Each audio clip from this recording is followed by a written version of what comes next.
शांति बनाना है बच्चों, ध्यान दो। तो तुम आज लॉसा निकालने का विधि सीख रहे हो। इस लॉसा में तुमको ध्यान देना होगा। क्या ध्यान देना होगा कि लॉसा कितने विधि से निकाला जाता है। तो लॉसा यानी लॉसा का मतलब फुल फॉर्म क्या होगा? लॉसा का लघुत्तम समापक है। लॉसा को ये बताओ, तुम बताना लॉसा को इंग्लिश में क्या कहते हैं? शॉर्ट नेम बता दो, छोटा नेम जो संक्षिप्त नाम होता है।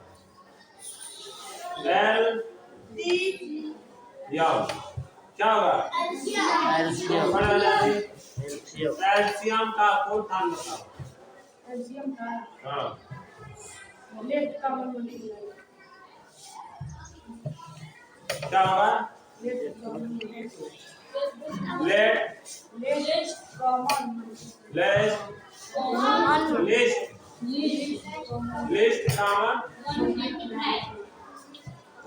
दूसरा शब्द में कहेंगे लोवेस्ट कॉमन मल्टीपल।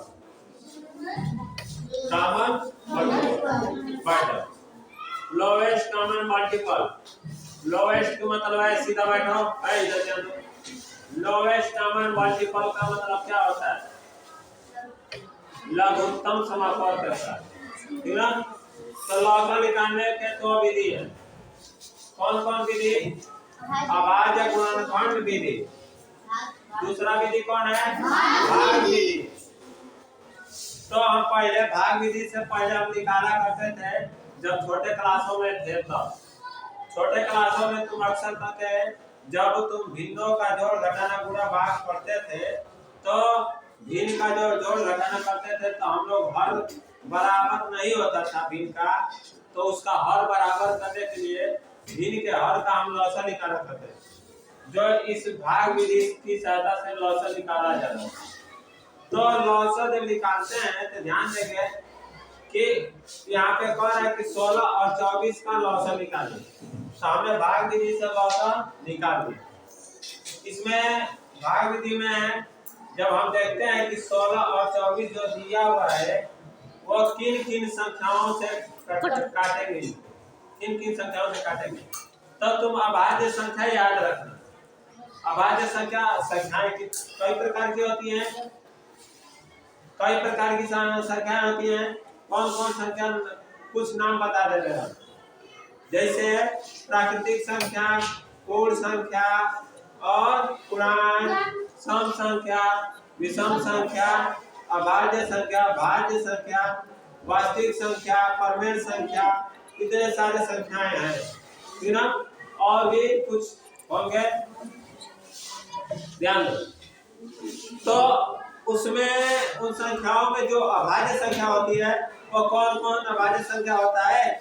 सीधा बैठो, सीधा अनुशासन में बैठना चाहिए। हम क्लास में पढ़ रहे हैं तो विद्यार्थियों का कैसा रहन सहन होना चाहिए ध्यान देना होगा। जब हम पढ़ाई करते हैं तो शांत माहौल और सीधा बैठना चाहिए अनुशासन में, ठीक ना? तो ध्यान दो, हम लोग के पास टाइम बहुत कम रहता है, कम समय में और बहुत काफी कुछ चीजें पढ़ने लगते हैं, ठीक ना? तो इसलिए हम लोग अपना पूरा पढ़ाई पूरा जो है ध्यान पढ़ाई पर फोकस करें। तो कौन कौन सा संख्या यूज करोगे? तो 2 है अभाज्य संख्याओं का काटने के लिए इनका यूज करेंगे। 16 और 24 को अभाज्य संख्या का ही प्रयोग करेंगे काटने के लिए, भाग करेंगे। 2 है, 3 है, 5 है और 7 है, 11 है, 13 है, 17 है, नहीं 15 नहीं है, 15 अभाज्य नहीं है। अभाज्य संख्या किसे कहते हैं? जो किसी से तुम अभाज्य संख्या किसे कहते हैं? जिसके केवल कितने भाज्य होंगे? बोलो जी, अभाज्य संख्या किसे कहते हैं? वो किसको कहते हैं? अभाज्य संख्या का परिभाषा डिफिनेशन वे संख्याएं जो एक तथा स्वयं से कटे या दूसरा भाज्य संख्या कट एक तो स्वयं का कोई तीसरी संख्या से कटता है तो दूसरा भाज्य संख्या ना पकड़े उसे भाज्य करो। 15 तुम बोल रहे हो तो 15 का कौन कौन भाजक है? 1 3 5 और 15 तो 4 हो गए ना, 1 हुआ 3 हुआ 5 हुआ और 15 हो गए। तो कम से कम इतने भाजक हो गए 1 3 5 15। तो 15 के 4 ठो भाजक हो गए। आपको कुल मिला के 2 ही भाजक चाहिए। वे संख्याएं चुनना होगा आपको 1 से 100 तक की गिनती में वे संख्याएं चुनना होगा जिसके केवल 2 ही भाजक हो। भाजक का मतलब कि वो भाजक ऐसा हो जिससे भाग देने पर शेषफल 0 आए। तो ठीक है ना, उसे जो है कि भाजक आएंगे। तो 15 का भाजक कम से कम 4 है।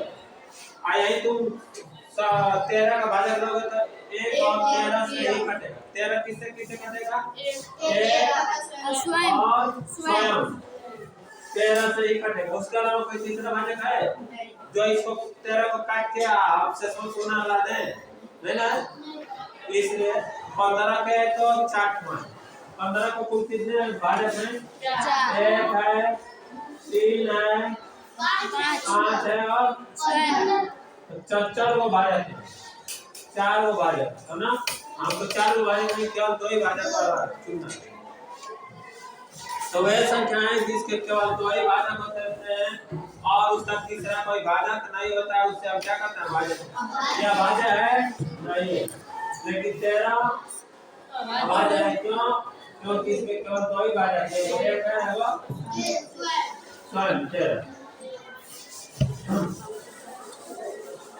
तो देखो लॉसा विधि में जब भाग विधि से लॉसा ज्ञात करते हैं तो हम अभाज्य संख्याओं का ही प्रयोग करते हैं। 2 हुआ 3 हुआ 5 हुआ 7 हुआ 11 हुआ 13 हुआ 17 हुआ और 19 और भी आगे है तो छोड़ देंगे गैंडर। ठीक ना। अब ध्यान देंगे तो तुम 2 से काट के चेक करेंगे कि 16 और 24 2 से कट जाएंगे। 2 × 16 2 एकम 2 2 गुना के 4 फिर 2 से काटा 2 चौके 8 और 2 छक्के फिर 2 से काटेंगे 2 गुना के 4 और 2 तिहाई 6 फिर 2 से काटेंगे फिर क्या करेंगे 2 से काटेंगे 2 एकम 2 लेकिन 3 कटेगा नहीं कटेगा तो 3 उतर जाएगा। फिर 3 से काटेंगे तो 3 एकम 3 आए तो 1 उतारे जाएगा। अब इनका गुणा कर देंगे तो हमारा आंसर कितना आ जाएगा? 48। 2 गुना के 4 4 गुना के 8 8 में 2 48 होगा। तो ध्यान देंगे ये सारे अंकों को क्या करते हैं? गुणा करते हैं। ये आपका भाग विधि से लॉसा था। ठीक ना। अब आप अगला जो पढ़ेंगे टॉपिक वो क्या होगा? अभाज्य गुणनखंड विधि। ठीक ना।